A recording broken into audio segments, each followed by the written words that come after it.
A gente fala agora mais uma vez sobre a crise no Oriente Médio, a guerra que vai ganhando novos contornos, envolvimento de novos atores. E hoje tivemos uma decisão importante vinda dos Estados Unidos. O governo americano voltou a classificar os rebeldes Houthis do Iêmen como grupo terrorista.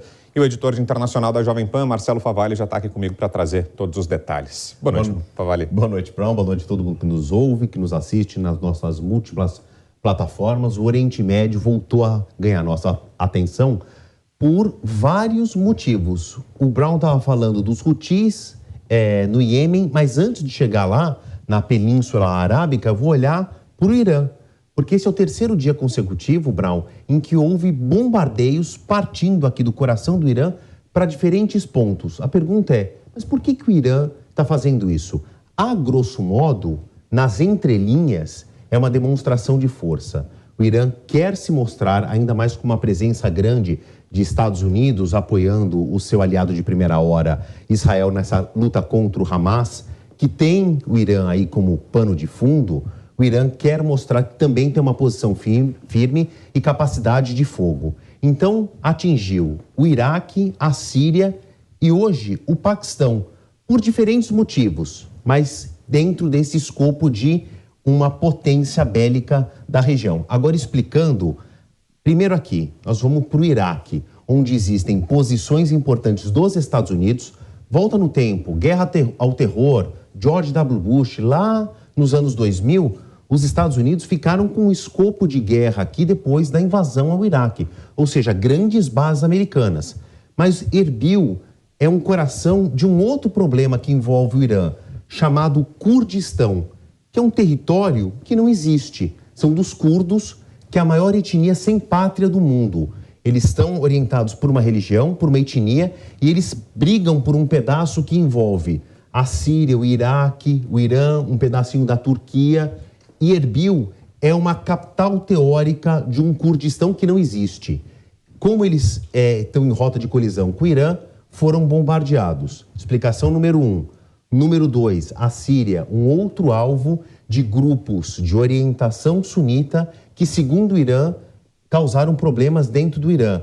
A mesma explicação para agora hoje no Paquistão, onde também o alvo foi uma organização paramilitar que também causou destruições aqui no Irã. Agora vou para a página em que o Brown estava falando, o Iêmen, que tem chamado a nossa atenção faz tempo. Aqui tem a Península Arábica e lá no final, entre países muito ricos, grandes fontes de petróleo como a Arábia Saudita, a gente tem na ponta o Iêmen, que é um bolsão de pobreza. É o polo oposto aí de um mesmo eixo. Só que dentro do Iêmen, entre muitos problemas, e dentro aí dessa explicação da pobreza, criou-se um grupo também paramilitar que luta contra o governo há 20 anos, chamado os Houthis. E os Houthis agora têm um novo alvo, além do governo iemenita, que são navios da marinha mercante, principalmente de bandeiras internacionais. Se tem bandeira, então, de Israel, dos Estados Unidos, pode contar que vai ser um alvo prioritário. Aqui eu fiz uma representação gráfica para todo mundo entender a importância do Mar Vermelho. E, de novo, aqui é o Iêmen e os Houthis eles estão localizados bem na lateral aqui, na costa do Mar Vermelho. Eles estão prejudicando a passagem de navios que cortam pelo estreito do Canal de Suez e tem uma enorme vantagem mercantilista. Essa aqui é a rota normal. Se eles precisarem de uma rota alternativa pelo Cabo da Boa Esperança, aqui no sul do continente africano, são de 10 a 14 dias a mais de viagem, 4.000 milhas náuticas. Tudo fica mais caro. O frete, o seguro, o combustível. Então, esta ação dos Houthis aqui, num pequeno ponto, acaba prejudicando toda a navegação mercantil. Só no Canal de Suez passam 12% da carga mundial.